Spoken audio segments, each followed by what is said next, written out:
waktunya kita untuk datang beribadah kepada Tuhan. Walaupun hari ini kita tidak bisa bertemu secara langsung beribadah di gereja, tetapi kita masih bisa bersama-sama beribadah di rumah kita masing-masing. Nah, sebelumnya kita mau berdoa dulu yuk. Adik-adik boleh lipat tangannya, tutup matanya. Mari kita bersatu dalam doa. Tuhan Yesus, terima kasih untuk hari yang cerah yang Engkau berikan. Tuhan Yesus, saat ini kami mau mendengarkan sebagian dari firman Tuhan. Kiranya apa yang kami dengarkan bisa dapat kami praktikkan di dalam kehidupan kami. Terima kasih Tuhan Yesus. Haleluya. Amin. Yes, yes, yes. Nah, adik-adik, saat ini Kakak Putri mau bercerita tentang seorang ibu. Seorang ibu ini adalah ibu yang sangat baik sekali, ibu yang mempunyai hati yang ikhlas dan sabar. Wah, kira-kira ibu siapa ya? Dan ibunya kenapa ya? Kok bisa disebut sebagai ibu yang sabar dan ikhlas? Nah, sebelumnya yuk kita nonton videonya terlebih dahulu. Shalom anak-anak, sekarang ibu mau cerita kisah tentang Musa ketika masih bayi. Ceritanya seru loh. Waktu itu seharusnya bayi Musa harus dibunuh. Tetapi Tuhan telah menolongnya dan hidup terus sampai akhirnya dapat memimpin bangsa Israel keluar dari Mesir. Waktu itu, bangsa Israel tinggalnya di Mesir. Tetapi karena jumlah orang Israelnya semakin banyak, akhirnya Firaun, rajanya Mesir, mengeluarkan perintah semua bayi laki-laki bangsa Israel harus dibunuh. Ketika pengumuman perintah ini keluar, ibunya Musa sangat sedih dan takut. Awalnya bayi Musa masih dapat disembunyikan, tetapi setelah 3 bulan bayinya sudah lebih besar. Kalau nangis juga sudah lebih keras, jadi tidak dapat disembunyikan lagi.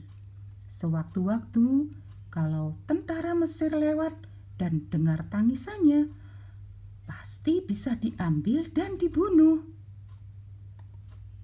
Ayah, ibu, dan kakak-kakaknya bayi Musa sangat sedih.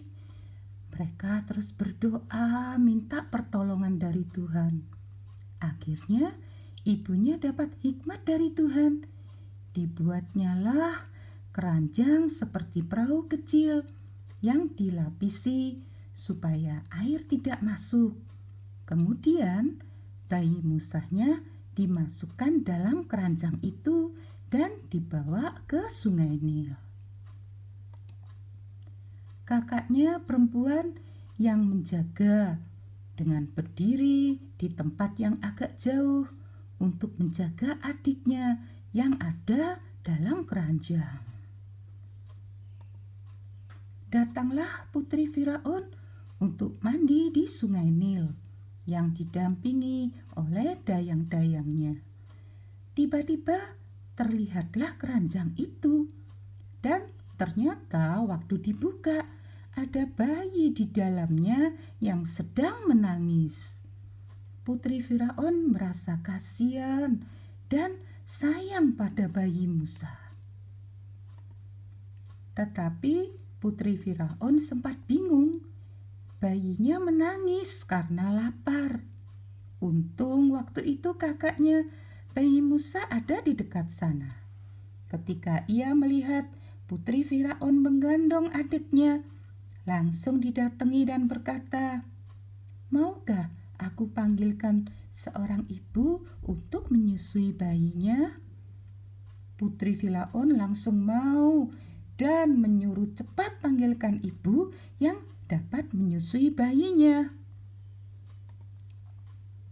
Kakak bayi Musa mengajak ibunya menghadap ke Putri Firaun. Akhirnya semuanya jadi senang. Putri Firaun jadi senang karena ada yang dapat menyusui bayi Musa, yang sekarang sudah menjadi anaknya. Dan ibu bayi Musa juga senang karena ia dapat berkumpul kembali dengan Musa meskipun nanti waktu agak besar harus diserahkan ke Putri Firaun lagi. Nah, adik-adik bagaimana? Apakah sudah selesai menonton videonya?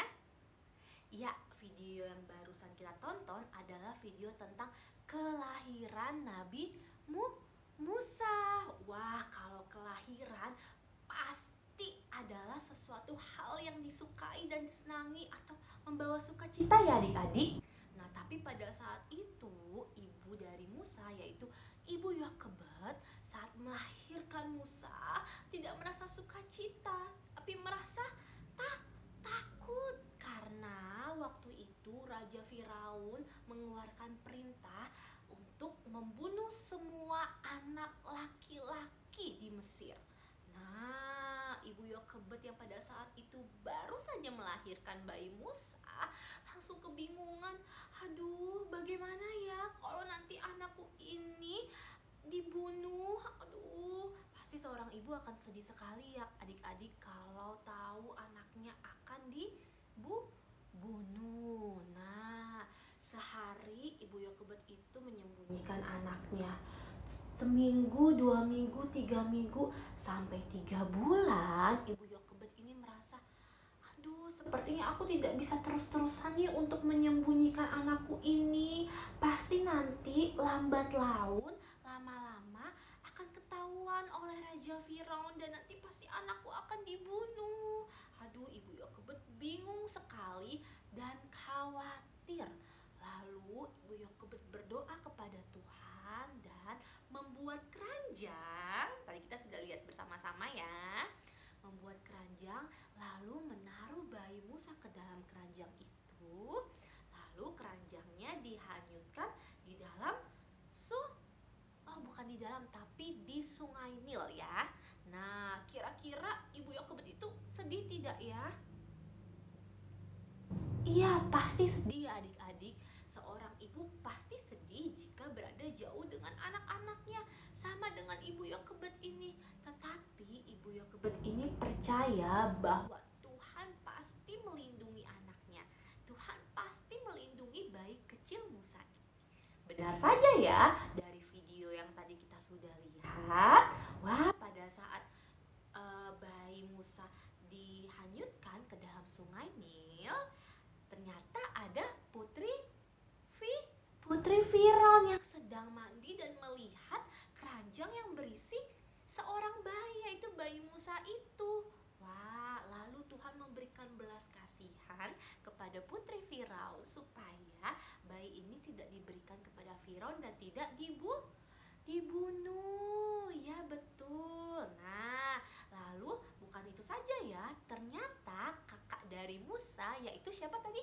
Miriam juga mengikuti keranjang yang sudah dihanyutkan tadi tuh. Dia mau melihat, aduh, nanti selama di sungai ini nanti adikku tenggelam atau tidak ya. Aku harus melihat nih kemana arah keranjang itu. Wah, ternyata keranjang itu ditemukan oleh Putri Firaun dan Putri Firaun meminta untuk Maryam supaya membawa ke Ibu Yokebed dan dipelihara, disusui ya. Nah, adik-adik, pastinya Ibu Yokebed merasa senang sekali karena akhirnya dia dapat merawat kembali anaknya. Walaupun nanti ketika besar anak itu harus kembali diberikan kepada Putri Firaun. Tapi nanti kalau adik-adik bisa membaca di dalam Keluaran, Tuhan banyak sekali memakai Musa untuk perbuatan-perbuatan baik. Nah, dari cerita ini yuk kita belajar dari Ibu Yokebed yang sabar dan ikhlas. Ibu Yokebed percaya dan yakin Tuhan pasti memelihara Musa, walaupun Ibu Yokebed tidak bisa secara langsung bersama-sama dengan Musa pada saat itu. Nah, dari cerita di sini, Kakak Putri mau ajak adik-adik, yuk kita sama seperti Ibu Yokebed mau belajar bersabar dan ikhlas saat menghadapi kesulitan. Wah, mari kita mempunyai karakter yang sabar dalam menghadapi segala sesuatunya. Sabar saat di rumah, sabar saat di sekolah, sabar saat bermain. Wah, apalagi saat ini adik-adik kita sedang ada virus apa?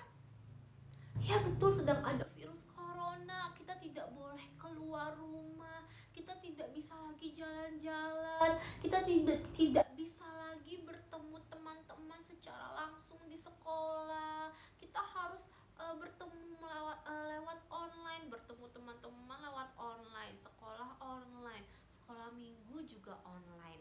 Nah, tapi adik-adik, walaupun seperti itu, kita mau belajar untuk tetap bersabar